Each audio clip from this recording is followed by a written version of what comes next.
నమస్తే. హాయ్ అండి, నమస్తే. చెప్పండి, ఈరోజు సుప్రీంకోర్టు నిర్ణయాన్ని ఏ విధంగా చూస్తారు? ఇక్కడ బీఆర్ఎస్ పార్టీ వాళ్ళైతే స్వాగతిస్తున్నారు. ఎట్లా ఉండబోతున్నారు? ఉప ఎన్నికలు రాబోతున్నా, ఎవరికి కలిసి వచ్చే అవకాశం? వాస్తవానికి బీఆర్ఎస్ వాళ్ళు స్వాగతించినా, బీజేపీ వాళ్ళు స్వాగతించినా, ఎవరు స్వాగతించినా ఇదేం కొత్త కాదండి. సుప్రీంకోర్టు ఇప్పటికే 2 సార్లు చెప్పింది.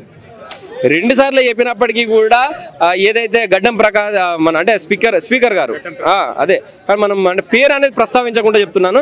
సో ఏదేమైనప్పటికీ స్పీకర్ గారు ఇది ఇప్పటికి కూడా స్పందిస్తలేరు. సో చాలా బాధాకరం. ఇప్పుడు ఏంటంటే డెమోక్రసీ కంట్రీ అండి ఇది. స్వేచ్ఛగా వాళ్ళను డిస్క్వాలిఫై చేయొచ్చు. ఎందుకనంటే లేదనంటే మా పార్టీలో మీరు అర్హులు కాదు అని వాళ్ళకి చెప్పి వాళ్ళకి ఏదో ఒకటి చెప్పి పంపించేసే. లేదంటే ఇప్పుడు ఇప్పుడు కేవలం వీళ్ళు నిర్లక్ష్యం చేస్తున్నారు. ప్రజలు ఇప్పుడు మ్యాండేటరీ ఇచ్చారండి, బీఆర్ఎస్ పార్టీ నుండి గెలిపించారు. బీఆర్ఎస్ పార్టీ 3 నెలల్లో నిర్ణయం తీసుకోమని స్పీకర్ గారికి అప్పచెప్పడం జరిగింది. మరి ఎలా ఉండబోతుంది? అదే అంటున్నాం, గతంలో కూడా చెప్పారు, అట్లనే 2 సార్లు చెప్పారు. ఇప్పటికి కూడా నిర్ణయం అనేది తీసుకోవడం లేదు. ఇతర రాష్ట్రాలతో పోల్చుకుంటే మన రాష్ట్రం ఇంకా కూడా నిర్ణయాలు తీసుకుంటే కన్నా ఉంది. ఇంకా ఎందుకు నిర్ణయం తీసుకుంటలేరు? ఇన్ని నెలల కాల వ్యవధి ఎందుకండి? ఇప్పుడే ఎలక్షన్స్ జరిగి గత 2 సంవత్సరాలు అయిపోయింది. 2 సంవత్సరాల కాల వ్యవధి అయిపోయినప్పటికి కూడా ఇంకా 3 నెలలు 4 నెలలు 5 నెలలు ఏందండి ఇది? సుప్రీంకోర్టు కూడా ఆలోచించాలి. చిన్న పిల్లల్లాగా నిర్ణయాలు తీసుకోండి. వాళ్ళు ఎందుకు నిర్ణయాలు తీసుకుంటారు చెప్పండి? సరే, సుప్రీంకోర్టే నిర్ణయం తీసుకోవాలి ఈ పార్టీకి.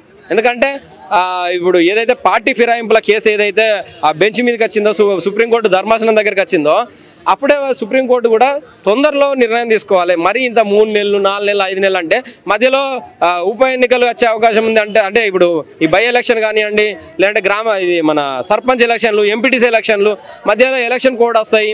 ఆ రకరకాల వల్ల మళ్ళీ వాయిదా పడే అవకాశాలు ఉంటాయి. ఉప ఎన్నికలు వస్తే ఎవరికి కలిసి వచ్చే అవకాశం? బీఆర్ఎస్ కా, కాంగ్రెస్ కా? తప్పకుండా నాకున్న సమాచారం ప్రకారం అయితే ఇప్పటికీ అయితే ఆ హజారుద్దీన్ పేరు అయితే 100% క్లియర్ అయినట్టుగా మనకైతే పూర్తి సమాచారం అయితే కాంగ్రెస్ పార్టీ నుండి, కొంచెం కాంగ్రెస్ పార్టీ పెద్దల నుండి అయితే మనకైతే అందుతున్న సమాచారం. నేనైతే ఒక బీఆర్ఎస్ పార్టీ కార్యకర్తగా ఒకటి చెప్తున్నా. నాకున్న సమాచారం ప్రకారం అయితే మాగంటి గోపీనాథ్ గారి కుమారుడు ఇప్పుడు వాళ్ళ ఇంట్లో ఆయన మరణం చెందాడు కాబట్టి తన వారసునికి, అదేవిధంగా వాళ్ళ కుమారుడికి టికెట్ ఇస్తే బీఆర్ఎస్ పార్టీ నుండి విజయం 100% డంకాపదంగా వస్తుందని నేను అనుకుంటున్నాను. 10 నియోజకవర్గాలలో ఎవరికి కలిసి అవకాశం ఉంది? ఎవరికి కలిసి వచ్చే అవకాశం ఉంది? ఒకటి 10 నియోజకవర్గాల్లో చెప్పే ముందు అదేవిధంగా మీరు అన్నట్టు హజారుద్దీన్ కాకుండా ఫిరోజ్ ఖాన్ కానివ్వండి. ఎందుకంటే చాలామంది కూడా హజారుద్దీన్ గారు ఓడిపోయారు, గత ఎన్నికల్లో ఎంపీగా ఓడిపోయారు. ఈసారి సానుభూతి ఉంటుంది. అదేవిధంగా ముస్లిం ఓట్లు కూడా పెద్ద ఎత్తున ఇక్కడ ఉన్నాయి కాబట్టి వాటిని ఆకర్షించే ప్రయత్నంలో వాళ్ళు కొంతవరకు సఫలీకృతమయ్యే అవకాశం ఉందని అంటున్నారు. కానీ హిందూ ఓట్లు అనేది హజారుద్దీన్కి పడదు. లేదా ఫిరోజ్ ఖాన్ లాంటి వారికి ఇస్తే ఆయన అన్ని కులాలను అన్ని మతాలను కలుపుకొని పోయే వ్యక్తి కాబట్టి నాకు తెలిసి ఆయనకి ఇస్తే కొంతవరకు ప్లస్ అయ్యే అవకాశం కాంగ్రెస్ పార్టీకి కూడా ఉంటుందని నేను అనుకుంటున్నాను. అదే మీరు అన్నట్టు 10 నియోజకవర్గాలలో ఎక్కడ ఎన్నిక పెట్టినా కూడా చాలా టఫ్ ఫైట్ అని అయితే ఉంటుందండి. ఎందుకంటే ఇప్పుడు బీజేపీ కూడా చాలా పెద్ద ఎత్తున పుంజుకుంటున్న పరిస్థితి. గతంలో చూసినట్టయితే ఇప్పటికి 8-10 సీట్లు సాధించింది. చాలా వరకు ఓట్ బ్యాంకింగ్ కూడా పెరిగింది. సో నాకున్న సమాచారం ప్రకారం ఏది పెరిగినప్పటికీ కూడా ఏదైతే ఈ 10 మంది అంటే ఒకవేళ వీళ్ళు రాజీనామా చేయకుండా అంటే వీళ్ళు డిస్క్వాలిఫై అయ్యారనుకో, వీళ్ళే సొంతంగా రాజీనామా చేస్తే బాగుంటుందని నేను అనుకుంటున్నాను. ఎందుకంటే ఒక పేరు అనేది ఉంటుంది. లేదు ఇప్పుడు డిస్క్వాలిఫై అయ్యి తర్వాత ఎలక్షన్ ప్రకటించారనుకో, వీళ్ళను ఒక్క ఓటు కూడా వీళ్ళకి రాదండి. వీళ్ళకి డిపాజిట్లు కూడా రావు ఈ 10 మందికి. ఎందుకనంటే వీళ్ళని ప్రజలు ఏమని నమ్ముతున్నారు? రేపు వీళ్ళకు మళ్ళీ ఎలక్షన్లు, ఇప్పుడు మన కాంగ్రెస్లో రేపు ఈరోజు కాంగ్రెస్లో ఉన్నారు, రేపు మళ్ళీ 2 సంవత్సరాలకు 3 సంవత్సరాలకు ఎలక్షన్స్ వస్తాయి. అప్పుడు కాంగ్రెస్ పార్టీ నుండి పోటీ చేస్తారు. అప్పుడు ఓడిపోయారనుకో కాంగ్రెస్ పార్టీలో ఏం ప్రాబ్లం లేదు. ఒకవేళ గెలిచారనుకో మళ్ళీ బీజేపీ అధికారంలోకి వచ్చినారనుకో మళ్ళీ బీజేపీలోకి వెళ్తారు. లేదా బీఆర్ఎస్ అధికారంలోకి వస్తే మళ్ళీ బీఆర్ఎస్లోకి జంప్ అవుతారు. అంటే వీళ్ళదంతా జంపింగ్ దుకాణం. వీళ్ళదంతా జంపింగ్ దుకాణం అని ప్రజలకు అర్థమైంది. వాళ్ళ దుకాణం ఇప్పుడు బంద్ అయ్యే రోజు త్వరలో ఉంది. సో నాకు తెలిసి ఎందుకంటే వీళ్ళు ఇంకా భజన స్టార్ట్ చేస్తున్నారు. ఇప్పటికే బీఆర్ఎస్ పార్టీని భజన చేసి ఇంతవరకు ఈ బీఆర్ఎస్ పార్టీ ఓడిపోవడానికి కారణం వీళ్ళే, ఈ భజన పరులే. ఎందుకంటే ఇప్పుడు కాంగ్రెస్లో పార్టీలో చేరి కూడా అక్కడ భజన చేస్తున్నారు. హైడ్రా తోటి ఇల్లులు ఊలు చేస్తే కూడా ఎవరు కూడా ప్రశ్నించడం లేదు, ఒకరిద్దరు మినహా. అది కూడా వాళ్ళ ఏదంటారు ఉనికి కోసమే ప్రశ్నిస్తున్నారు. అదేవిధంగా ఇప్పుడు మహిళలకు ఇస్తానా 2500 ఇస్తాన్నారు నెలకు, ఇవ్వడం లేదు. దాని గురించి ప్రశ్నించడం లేదు, మాట్లాడడం లేదు ఏ ఎమ్మెల్యే కూడా. లేదంటే తులం బంగారం ఇస్తున్నారు. ఏమైంది సార్, సీఎం గారు తులం బంగారం అంటున్నారు, నియోజకవర్గాలలో మమ్మల్ని అందరూ నిలదీస్తున్నారు, మరి అది ఎప్పుడు ఇస్తారు? అలాంటి పథకాలు మీ దగ్గర ఉన్నాయి, మంచి అద్భుతమైన సలహాలు ఉన్నాయి, అద్భుతంగా మీరు అభివృద్ధి చేస్తారని మీ పార్టీలోకి వచ్చాము, మీరు ఏం చేయడం లేదు అని ప్రజలకు ఒక మెసేజ్ కూడా వెళ్ళడం లేదు. సో ఏందవుతుందంటే ఇప్పుడు లేదంటే స్కూటీలు ఇస్తా అన్నారు, స్కూటీలు ఇవ్వడం లేదు. లేదంటే ఇప్పుడు రేవంత్ రెడ్డి గారు ఏమన్నారండి, అక్కడున్న సూర్యుడు ఇక్కడ ఉదయించినా, ఇక్కడున్న సూర్యుడు అక్కడ అస్తమించినా నేను 2000 పింఛను 4000 చేస్తా అన్నాడు. ఏడండి లేదు. ప్రజలందరూ కూడా పాపము 1000 కళ్ళతోటి చూస్తున్నారు, వీళ్ళు ఏదన్నా చేస్తారని. వాళ్ళ ఆశలన్నీ అడియాశలు అయిపోతున్నాయి తప్పించి ఈ బీఆర్ఎస్ నుండి వెళ్ళిన మంత్రులు ఎమ్మెల్యేలు కూడా వాళ్ళు కూడా నోరు మూసుకొని ఉంటున్నారు. అన్న మీరు ఇచ్చిన హామీలన్నీ కూడా ప్రజలకు మేము నెరవేర్చాలని, అభివృద్ధి చేయాలని, మా ప్రజలకు నిధులు రావాలని మేము మీ పార్టీలో చేరడం జరిగింది. మరి ఏమైందన్న, మరి మీరు ఇస్తాన్న హామీలు ఒకటి కూడా నెరవేర్చడం లేదు.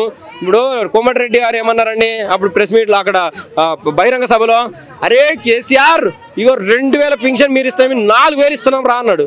ఏవి 4000? ఏడవినాయి లేవు కదా అండి. సో ఏంటంటే వీళ్ళు ఒక ప్రజల్ని రెచ్చగొట్టారు.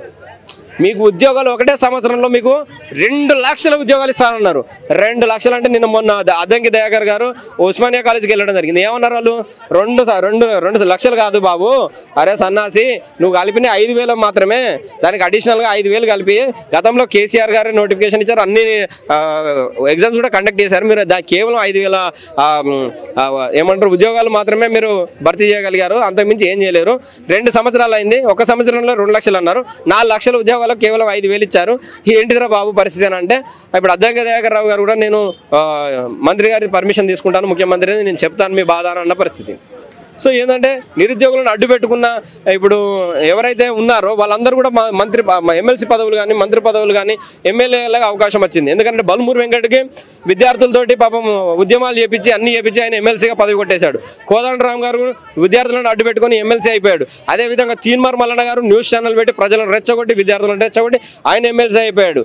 సో ఏదేమైనప్పటికీ అందరూ కూడా ప్రజలను రెచ్చగొట్టి ఇప్పుడు అధికారంలోకి వచ్చారు కాంగ్రెస్ నాయకులు తప్పించి, కాంగ్రెస్ నాయకులు ఎక్కడ కూడా అభివృద్ధి చేయడం లేదండి.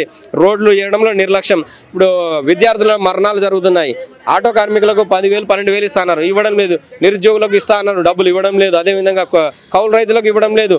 ఇప్పటికే 2 సార్లు రైతు బంధు ఆపేశారు, రుణమాఫీ సక్రమంగా కాలేదు. ఏంటి ఎన్ని కష్టాలు ఎక్కడ చూసినాం. ఇప్పుడు గతంలో రేవంత్ రెడ్డి గారు ఏమన్నారు, రేవంత్ రెడ్డి గారు అరే కేసీఆర్ మా ఆడబిడ్డలకు నువ్వు కేవలం 500 రూపాయల చీరిస్తావా, ఇదా నువ్వు ఆడబిడ్డలకు ఇచ్చేది, మేము ఆడబిడ్డలకు కోటీశ్వర్లు చేస్తా అన్నాడు. వాళ్ళు ఏమంటున్నారు ఈరోజు ఆడబిడ్డలు, దసరా వస్తే మాకు కేసీఆర్ 500 రూపాయలు చీరని ఇచ్చాడు, నువ్వేమి ఇచ్చావని అడుగుతున్నారు. ఆ చీర కూడా దిక్కులేదు కదా అంటున్నారు. అన్న చెప్పండి, ఈరోజు సుప్రీంకోర్టు తీసుకున్న నిర్ణయాన్ని ఎట్లా చూడొచ్చు? ఇక ఒకవైపు బీఆర్ఎస్ నేతలు అయితే వాళ్ళు హర్షం వ్యక్తం చేస్తున్నారు, 3 నెలల్లో ఉప ఎన్నికలు రాబోతున్నా అనుకోవచ్చా, ఏం చెప్తారు? 100% వస్తాయి. ఇవాళ వాళ్ళు నేరుగా గిట సుప్రీంకోర్టు ఇచ్చినటువంటి తీర్పుకి ఇవాళ స్పీకర్ గారికి ఇచ్చింది. ఇవాళ తెలంగాణ ఈ 10 మంది ఎమ్మెల్యేలు నిజమైనటువంటి నిష్కాసమైనటువంటి లీడర్లు అయితే గిట ఇలా వాళ్ళ కాన్స్టిట్యూన్సీలో ప్రజల్ని మోసం చేయనట్టయితే కంపల్సరీ రాజీనామా చేసి ఎలక్షన్కి పోతారు. ఇలా ఒకవేళ సుప్రీంకోర్టు గిట వీళ్ళకి అనర్హత వేటు వేసిందనుకో, ఆ వేటు వేసిన తర్వాత వీళ్ళకి ఉన్నటువంటి పరువు పోతుంది, వీళ్ళు నెక్స్ట్ బై ఎలక్షన్లో వీళ్ళు కూడా గెలవరు. ఎందుకంటే వీళ్ళు చూసుకుంటే గిట్ట ఈ ప్రాంతం ఇప్పుడు చూసుకుంటే తెలంగాణ టీఆర్ఎస్ నుంచి వీళ్ళంతా కరంబడుతుంది కేసీఆర్ గారి బొమ్మ మీదనే గెలిచినటువంటి ఎమ్మెల్యేలు. ఇలా వ్యక్తిగతంగా గెలిచినటువంటి ఎమ్మెల్యేలు కాదు వీళ్ళు, కేసీఆర్ గారు లేకుండా అసలు గెలిపేలేదు వీళ్ళది. ఎందుకంటే ఇలా స్పీకర్ గారికి ఇచ్చింది. మరి తెలంగాణ రాష్ట్రం ఉన్నటువంటి ప్రజానికం కానీ, తెలంగాణ రాష్ట్రంలో ఉన్నటువంటి స్పీకర్ కానీ, గవర్నమెంట్ కానీ ఏ విధంగా మరి ప్రజల పక్షాన్ని నిలబడిందా, మరి పార్టీల పక్షాన్ని నిలబడిందా, మరి అధికార పక్షాన్ని నిలబడిందా అని చెప్పేసి ఇలా స్పీకర్ గారికి సుప్రీంకోర్టు ఇవ్వడం జరిగింది. ఇలా మనం చూసుకుంటే దేశ చరిత్రలో ఎప్పుడు కూడా సుప్రీంకోర్టు స్పీకర్కి ఇవ్వలేదు ఏమని మీరు నిర్ణయం తీసుకోరని. అంటే స్పీకర్ గారికి ఇచ్చినట్టే చూడాల్సి ఉంది. మరి స్పీకరు ప్రభుత్వానికి పనిచేస్తాడా, మరి ప్రజల కోసం పనిచేస్తాడా అనే విధంగా తెలుసుకోవడానికి చూస్తారు. ఏదేమైనప్పటికీ కూడా ఈ 10 మంది ఎమ్మెల్యేలల్లో ముఖ్యంగా వేట్ అనేది దానం నాగేందర్ గారికి కంపల్సరీ పడుతుందండి.